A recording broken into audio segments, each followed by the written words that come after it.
నమస్కారం గురుగారు. దివ్యాశిష్యులు తల్లి. గురుగారు, ఓంకారం యొక్క విశిష్టత కావచ్చు, ఓంకారాసనం యొక్క విశిష్టత గురించి కావచ్చు, మా ప్రేక్షకులకు తెలియచేయండి. ఓంకారము చాలా గొప్పది. ఈ సృష్టి ఆవిర్భావానికి, సృష్టి మూలానికి ఓంకారము, అందులో 3 శబ్దాలు ఉన్నాయి. అకారము, ఒకారము, మకారము కలిపితే ఓంకారము. పెద్దవాళ్ళు, శాస్త్రీయత, పూర్వీకులు, దేవుళ్లతో సహా ఓంకారం గురించి సరస్వతీ మాత కూడా ప్రస్తావనలు కొన్ని ఉన్నాయి. ఓంకారం దేవీ వదనంచ అంటే ఓంకారం అమ్మవారి ముఖము, దేవీ వదనంచ అంటే అది అర్థము. అంటే అమ్మవారి ముఖంతో, ఆ దివ్య తేజస్సుతో, ముఖం ప్రతిదీ ముఖ్యమే కదా, ప్రతి వాళ్ళకి మొహం లేకుండా మనం మాట్లాడడం. కాళ్ళు చేతులు చూసి ఎవరు మాట్లాడరు, కావాల్సిన దండం పెట్టుకోవడానికి కాళ్ళు చూస్తారు. దేవుడికి కూడా పాదసేవ, నిజపాద సేవ మన తిరుపతిలో కూడా అన్ని దేవుళ్ళకి ఉంటాయి. అందుకని ఇక్కడ ఓంకారము దేవి వదనంచ అనేటువంటి దాంట్లో అమ్మవారి యొక్క ముఖాన్ని మనం ప్రస్తావిస్తూ విశేషమైనటువంటి అకారము, మకారము, ఒకారము ఈ కార్యక్రమాల్లో ఎన్ని శక్తులు, ఎంతంత శక్తి దాగున్నది. శక్తికి మూలం ఓంకారం. ఈ మధ్యకాలంలో సూర్యుడికి దగ్గరగా మనం కొన్ని ప్రయోగాలు చేస్తే ఓంకార శబ్దాన్ని విన్నట్టుగా కొన్ని మాధ్యమాల్లో ఈ మధ్యకాలంలో వచ్చింది. అంటే ఓంకారం అనేటువంటిది వీళ్ళు ప్రయోగాలు చేసినటువంటి దాంట్లో తెలుసుకోవడమే కాకుండా గతంలో ఎన్నో కోట్ల సంవత్సరాల నుంచి ఓంకారము ప్రతిధ్వనిస్తూనే ఉంది ఈ ప్రపంచంలో, అందులో సందేహం లేదు. ఓంకార నాదము, ఓంకార బీజము, ప్రణవము అంటాం. ఏ ఊళ్ళో అయినా కూడా హిందీ వాళ్ళు కానీ, తెలుగు వాళ్ళు కానీ, ఈ మధ్య ఇంగ్లీష్ వాళ్ళు కూడా నేర్చుకుంటున్నారు. ఓం ప్రథమం అని రాసి అప్పుడు మనకి అన్ని కార్యక్రమాలు మొదలు పెడతాం. పూజకి ముందర, విఘ్నేశ్వరుడి పూజ కంటే ముందర ఓంకారంతో మొదలు పెడతాం. అంటే ఓంకారం అంత గొప్పది, ఆ శబ్దం అంత గొప్పది, అంత శక్తి కలిగినది అని అర్థం. అయితే ఇక్కడ ఓంకారంలో కూడా ఈ శివస్వామి రాబోయే శివరాత్రి కూడా వస్తోంది 2-3 రోజుల్లో. ఓం నమః శివాయ అంటూ ఉంటాం అందరూ కూడాను. శివస్వామి యొక్క గొప్పతనం, శివస్వామి ఓం అనే పదం ఉంది అందులో. అంటే ఆ ఓం ద్వారా, ఓంకార రూపం ద్వారా ఆ యొక్క శివ స్వామి తేజో రూపము అవతారముగా అవతరించుట, ప్రకృతి కూడా కలపడం. ఓం నమః శివాయలో పంచభూతాలు కూడా కలిసిన ఇది ఉందన్నమాట, ఆ శక్తులు ఉన్నాయి. అంటే ప్రకృతి. ఓం నమః శివాయలో సర్వము దాగి ఉన్నది. ఆ ఓం నమః శివాయ అనేటువంటి దాంట్లో ఇంకా కొంచెం లోతుగా వెళ్తే ఆది పరాశక్తి అమ్మవారు కూడా, ఆది అంటే మొదలు, పర అంటే ఈ శక్తులు కానటువంటిది శక్తి. ఆది పరాశక్తి అంటే సర్వవ్యాప్తి, సర్వకాలాల్లోనూ సర్వత్ర అది నిండి ఉన్నది.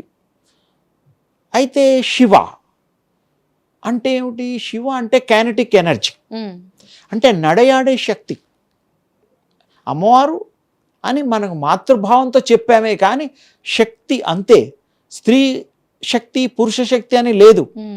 ఆ రూపాలని బట్టి స్త్రీ శక్తిగాను, పురుష శక్తిగాను, దుర్గగాను, శివగుడుగాను, విష్ణువుగాను, ఇలా రకరకాలుగా మనం వర్ణించుకోవడం, అవతరించిన వాళ్ళని మనం ప్రార్థన, పూజ, సాధనలు చేయడం అన్నమాట. అయితే ఇక్కడ ఓంకారంలో స్వరూపము, ఓంకారం యొక్క విశిష్టత, ఓం నమః శివాయ విశిష్టత కొంతవరకు మనం తెలుసుకున్నాం. ఆ శివస్వామి కూడా కైలాస మానస సరోవరంలో ఆ అమ్మవారు ఆ టైంలో ఒక యుగంలో అమ్మవారు గణపతి జననము తర్వాత జరిగిన చోటు కూడా మానస సరోవర్ దగ్గరలో ఉంటుంది. కైలాస పర్వతంలో స్వామివారు చక్కటి తపస్సు చేసుకున్నట్టుగా కూడా దాఖలాలు ఉన్నాయి, చరిత్ర చెప్తోంది. ఆయన దేనికోసం తపస్సు చేసుకున్నాడనే విషయం మాత్రం చాలా తక్కువ మందికి తెలుసు. ఆ పరాశక్తిని ఆయన స్వీకరించడానికి ఎప్పుడూ నిమిలిత నేత్రాలతో ధ్యాన ముద్రలో ఉంటాడు. ఫోటోలు చూడండి, మీకు శివుడు ఫోటోలు ఎక్కడన్నా మీరు చూడండి, కృష్ణుడు ఫోటోలు చూడండి, ధ్యాన ముద్రలో ఉన్నవి మీకు సగం నిమిలిత నేత్రాలతో ధ్యానంలో ఉంటూ ఉంటారు. అంటే ఆ శక్తిని వాళ్ళు కంటిన్యూగా స్వీకరిస్తూ ఉంటారనమాట, విశ్వంలో ఉండే శక్తిని. మనం కూడా శివస్వామి రూపాన్ని తలిచినా, అమ్మవారి రూపాన్ని తలుచుకుని దృష్టి పెట్టిన, ఏకాగ్రతతో కేంద్రీకృతము చేసిన, మనస్సును లగ్నం చేసిన, మీకు ఆ శక్తి ట్రాన్స్ఫర్ అవుతుంది, ట్యాప్ చేయబడతారు. ఎలా? మీరు విద్యుత్ శక్తి ఉన్నది, నీటి ద్వారా తయారవుతోంది, ఎక్కడి నుంచో ప్రసారం జరుగుతుంది వైర్ల రూపంలో. మన ఇంట్లో కూడా మెయిన్ ఫేస్లో ఉంటూ ఇంట్లో ట్యూబ్ లైట్లు గాను, ఫ్యాన్లు గాను, ఏసీగా గాను, ఎన్నో పరికరాలు గాను మనకు అది ఉపయోగపడుతోంది. అంటే ఒక చోటు నుంచి దాన్ని పరిపరి విధాలుగా మనం స్వీకరించి ఆచరణలో లాభం పొందుతూ ఆస్వాదిస్తున్నట్టుగా అర్థమవుతోంది. అలాగే దివ్య శక్తి రూపరహితమైన శక్తి, రూపం తీసుకోవడానికి కూడా అవకాశం ఉన్నది.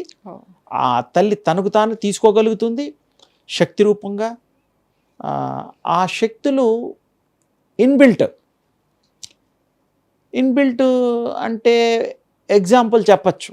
గీతోపదేశం జరిగినప్పుడు స్వామివారు, కృష్ణస్వామివారు విష్ణు రూపం చూపిస్తూ ఎన్నో చేతులు, ఎన్నో తలలు మనకి విశ్వరూప సందర్శనం చూపించారు అర్జునుడు కోరిన తర్వాత. అంటే ఏమిటి? ఆ కృష్ణుడిలో ఇన్ని రూపాలు దాగి ఉన్నాయని అర్థమవుతోంది. అంటే ఇన్బిల్ట్ లోపట ఉంటాయి, అవసరం వచ్చినప్పుడు బయటకు వస్తాయి. దేవతలు వాడే అస్త్రశస్త్రాలు కూడా అవసరం ఉన్నప్పుడు అలా తలుచుకొని తీస్తారు, అంతేగాని వెనకాల కట్టుకు తిరగరు ఏ దేవుళ్ళు కూడా. అది సత్యము. మిగతా మానవ మాతృలు మాత్రం వాళ్ళు వెనకాల వీపు కట్టుకుంటూ బాణాలు వేసుకుంటూ ఎంతో మరి ఊళ్ళల్లో మరి కాళహస్తి మహత్యంలో తిన్నడు బాణాలు వేస్తూ ఆయన మరి వేటాడుతూ ఆహారాన్ని స్వీకరించడం, స్వామివారికి పెట్టడం, అవన్నీ మనకి గత చరిత్రలో ఉన్నాయి. అంటే ఏమిటి? ఇక్కడ మీరు మానవ మూర్తి భవించిన మానవ రూపంలో మాత్రమే అవి క్యారీ చేయాల్సి వస్తుంది. మంత్రంతో కూడినటువంటి అస్త్రాలు తలుచుకున్న మాత్రంలో వస్తాయి, అది గొప్పతనం. దేవుళ్ళలో సర్వశక్తులు ఉన్నాయి. దేవుడికి ఈ శక్తి లేదు, ఆ శక్తి ఉందనడానికి అది లేనే లేదు, ఆ సందేహం లేదు. స్వామిలో అన్నీ ఉన్నాయి, తల్లిలో అన్నీ ఉన్నాయి. అందుకని ఇక్కడ ఈ యొక్క శివరాత్రి రోజు విశేషంగా మనం ఆ శివనామ స్మరణ, శివ అభిషేకము కూడా విశేషంగా పంచామృతాలతో కానీ, మీకు ఎలా జలంతో కానీ మీరు సంకల్పం చేసి ఆ జపం చేసేటప్పుడు శివుడికి ఆ పైన ధార ఆ యొక్క ఇలా పట్టుకొని ఇలా మధ్యలోంచి పోస్తూ ఉండాలి కంటిన్యూగా. ఆ కంటిన్యూ జరిగినప్పుడు ఆ మహాశక్తి స్వరూపుడైనటువంటి శివ స్వామి శక్తి కదా, మీరు ఒక రకంగా శక్తే. ఈ శక్తికి అనుసంధానంగా అనుగుణంగా అక్కడ ఈ నీరు పోయడం వల్ల అందులో ఉండే శివస్వామి శక్తి మీకు తిరిగి ప్రయాణం చేసి మీ బాడీలోకి వస్తుంది. అందుకే అభిషేకంలో గొప్పతనం అది కంటిన్యూగా ఉండాలి. ధార, జలధార శివస్వామి మీద కంటిన్యూగా పోస్తూ ఉంటే తప్ప అది రాదు. మామూలుగా ఏదో చెంబులతో పోసేసి అవి పోస్తే అది అంతే. ఇలా నేను చెప్పిన విధంగా మీరు ప్రయత్నం చేసి చూడండి. సరే, స్వామివారికి నమ్మకాలు చమకాలు ఎన్నో ఉన్నాయి. మీ మనసులో సంకల్పం మాత్రం వారి యొక్క కృప పొందడానికి, శక్తి రావడానికి మనస్సు సంకల్పం చేసి ఈ యొక్క జలధార అలా చేసిన నాడు తప్పకుండా మీకు మీ సంకల్పాలు నెరవేరుతాయి. శివానుగ్రహం ప్రత్యేకంగా ప్రత్యేకంగా అంటే డిఫరెంట్గా ఉమ్, కలుగుతుంది.